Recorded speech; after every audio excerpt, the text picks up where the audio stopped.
भारत बांग्लादेश सीमा पर आतंक की एक बड़ी साजिश का खुलासा हुआ है। खुफिया एजेंसियों की रिपोर्ट के मुताबिक बांग्लादेश की जेल से भागे कुख्यात आतंकियों और अपराधियों ने एक नया गिरोह बना लिया। इसका मकसद भारतीय सुरक्षा बलों पर हमला करना और दोनों देशों के रिश्तों को तनावपूर्ण बनाना है। इस साजिश में पाकिस्तान की खुफिया एजेंसी ISI का हाथ बताया जा रहा। सूत्रों के अनुसार बांग्लादेश में जेल से भागे 50 अपराधियों और आतंकियों ने एक संगठित गिरोह बना लिया। ये संगठन भारत बांग्लादेश सीमा पर बड़े आतंकी हमले की योजना बना रही। अगर तुम्हें ऐसा लगता है कि तुम इतने तगड़े प्रोटेस्टर हो, तुम्हारे चलते ये सब हुआ है, सॉरी, तुम्हारे चलते नहीं हुआ है यार। ये जो बांग्लादेशी इतने रेडिकलाइज हो चुके हैं कि सांप और सपोले में फर्क नहीं रहा यार। हमने आग नहीं लगाई शुरू में, आग इन्होंने लगाई, अब भड़क गई तो फिर हमें मत बोलना। बांग्लादेश आहिस्ता आहिस्ता अपनी तमाम तरहदें पार करता चला जा रहा है। बांग्लादेश अब इंडिया को धमका रहा है कि हम बंगाल पर, उड़ीसा पर और बिहार पर कब्जा कर लेंगे। तो आप देख सकते हैं कि भाई के बांग्लादेश किस हद तक इंडिया की नफरत में डूब चुका हुआ है। लेकिन इंटरेस्टिंग बात यह है कि इंडिया बड़े डिप्लोमेटिकली तरीके से इस सारे मामले को लेकर चल रहा है। इंडिया ने अपने कुछ सरकारी अफसरान को जो है बांग्लादेश भेजा कि वहां जाके वो उनसे बात करें कि भाई आप अपनी हरकतों से बाज आ जाएं। लेकिन अभी तक इंडियन आर्मी ने इस सारे मामले पर कोई एक्शन नहीं लिया। Bangladeshis will be waiting for you. तुम आओ बेटा, आ जाओ आ जाओ। ये बांग्लादेशी भारत में यही काम करते हैं, तो रिक्शा चलाते हैं, बर्तन मांजते हैं। और अगर ये आ गया ना मोहम्मद यूनुस, तुझे तो मैं अपने घर में बर्तन मांजूंगा, देख लेना नोएडा में।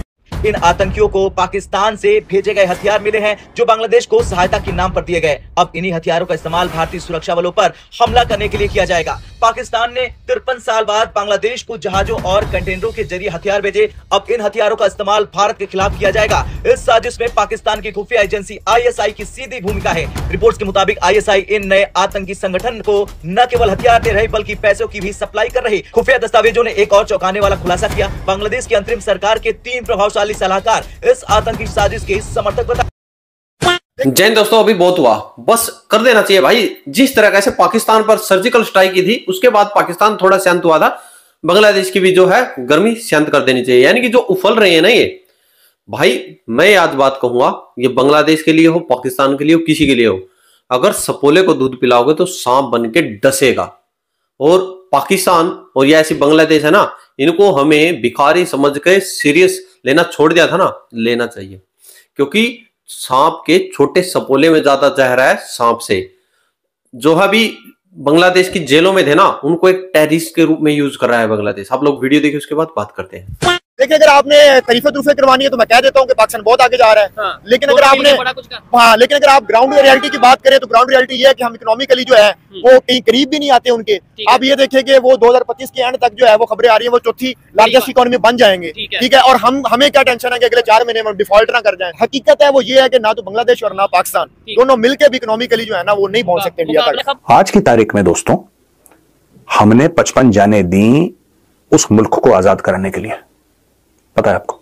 और आज की तारीख में उन्हीं के फौजी जिनके बाप दादा उस समय दुबक के बैठे थे, कहीं पे दुबक के बैठे थे, क्योंकि पाकिस्तानी फौज मार रही थी। आज वो हमें धमकी दे रहे हैं और ये कह रहे हैं कि हम बंगाल पे, त्रिपुरा पे, असम पे कब्जा कर लेंगे। ये हालत है।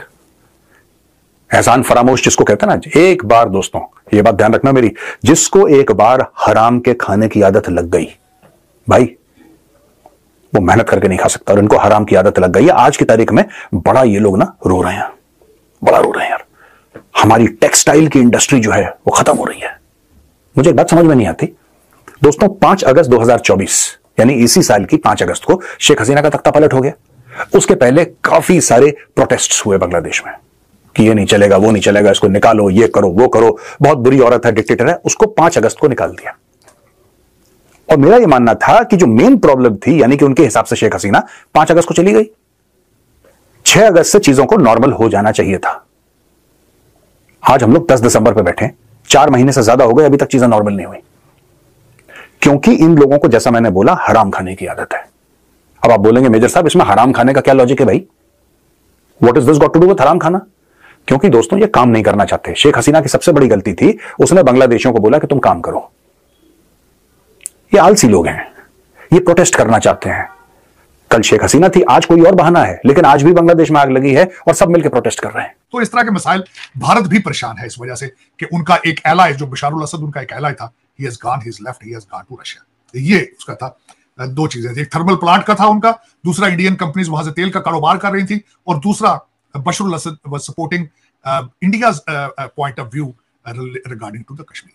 अब उस पे अब अगला जो चलते हैं, जिस वक्त कश्मीर में जो हालात बांग्लादेश में जो हालात है इस वक्त, विक्रम मिस्री साहब गए वहां पे और उन्होंने जाके डॉक्टर यूनुस साहब से भी मिले और जशमुद्दीन है जिसका नाम है जो उनके काउंटर पार्ट है उनसे भी मिले, और उन्होंने कहा कि we are looking for constructive and mutual beneficial relationship. दूसरा उन्होंने बयान दिया है कि माइनॉरिटीज के हालात उन पर तवज्जो दी जाए, हिंदुओं के ऊपर जो अटैक हो रहे हैं उस पर दिया जाए। लेकिन विक्रम मिस्री साहब ने हसीना वाजिद के इशू को बिल्कुल उसके ऊपर काम को अट रहे हैं। दूसरी तरफ से बात होती रही है हसीना वाजिद के हवाले से, बल्कि वो उन्होंने वोकल इस पे जाके उन्होंने बात की। लेकिन अब मैं थोड़ा सा देखने वालों को बांग्लादेश के हालात से कि इसके माजी पे भी बताना चाहूंगा कि हालात कैसे रहे। दो तो चीजें खैर हुई हैं जो रिसेंटली पाकिस्तान पे उन्होंने वीजा के लिए जो एनओसी मांगा करते थे वो एनओसी को उन्होंने रिलैक्स कर दिया है कि एनओसी नहीं चाहिए पाकिस्तानी आने वालों को, वीजा रिलैक्स किया है उन्होंने। अब यही चीजें वो अब भारत का वीजा वो टफ कर देंगे। पुराना प्यार जाग चुका है वहां पे। ढाका का जो प्रेस क्लब है वहां पे कायदे आजम साहब की बरसी को मनाया गया है और बड़े जोरों शोरों से मनाया गया है, और वहां पे उन्होंने रिकॉग्नाइज किया कि अगर जिन्ना ना होते तो बांग्लादेश, जिस तरह के पता ही आपको कि बांग्लादेश कभी ना बनता 1947 में, बड़ा अच्छा उन्होंने किया। डॉक्टर यूनुस साहब ने ना सिर्फ चीनी 25,000 टन चीनी का ऑर्डर दे दिया पाकिस्तान को, बल्कि उन्होंने डायरेक्ट फ्लाइट्स का भी पाकिस्तान से। सर ये साजिद साहब, ये खाने वाली चीनी है या चाइना वाली चीनी है? खाने वाली चीनी। पहले वो भारत से लेते थे, 25,000 चीनी का ऑर्डर दिया है, डायरेक्ट फ्लाइट्स का ऑर्डर कर रहे हैं, साथ ही उन्होंने पाकिस्तान को असले का ऑर्डर भी दे दिया। 40 ton RDX 2900 high intensive projectile, 2000 units of टैंकों के गोले और 40,000 राउंड ऑफ आर्टिलरी का ऑर्डर उन्होंने दे दिया। सर ये क्या करेंगे वो? बस वो चलाएंगे। मैं इसके पे भी आगे जाऊंगा, वो उनके क्या इरादे हैं, वो किस डायरेक्शन में जाना चाहते हैं। उन्होंने इसके बाद एक और, उन्होंने फर्स्ट टाइम जो 49 ईयर से मैरीटाइम का कोई रास्ता नहीं था, वहां से पाकिस्तानी शिप एक वहां पे वो लंगर अंदाज में हो चुका है। तो दोस्तों आप लोगों ने देखा, यानी कि ये सब कुछ है ना भाई, सब कुछ इसकी जड़ है ना वो पाकिस्तान है, ISI है। क्योंकि देखिए भारत है अभी जो पड़ोसी है वो बड़े गंदे हैं अभी फिलहाल, और पहले से ही है। एक तरफ पाकिस्तान है, इधर आ जाओ वहां पर श्रीलंका है, उसके पास भी कुछ नहीं है। बांग्लादेश है वो भी नंगा है, म्यांमार है वो भी गरीब है, उधर नेपाल है वो भी गरीब है, और इनका यूज जो नीचे नीचे कर रहा है ना वो चीन कर रहा है। क्योंकि चाइना है नहीं चाहता कि जो भारत उभरती हुई अर्थव्यवस्था है, जो ताकत बनता जा रहा है भारत, जो विश्व में आज भारत की इमेज है, कि वो बन पाए, चाइना नहीं चाहता। इसीलिए चाइना पाकिस्तान को उंगली लगाता है, पाकिस्तान इधर उंगली लगा रहा है बांग्लादेश को। ये चाह रहे हैं कि भाई कोई भी बॉर्डर है भारत का जो है शांत न रहे, सब कुछ अशांति वहां पर छाई रहे। क्योंकि जो भारत को इंटरनेशनल जो पावरें मिलेंगी वो एक शांत देश को मिलती है, और जो मोदी साहब कार्य कर रहे हैं इस दिशा में वो नहीं भा रहा है भाई पड़ोसियों को।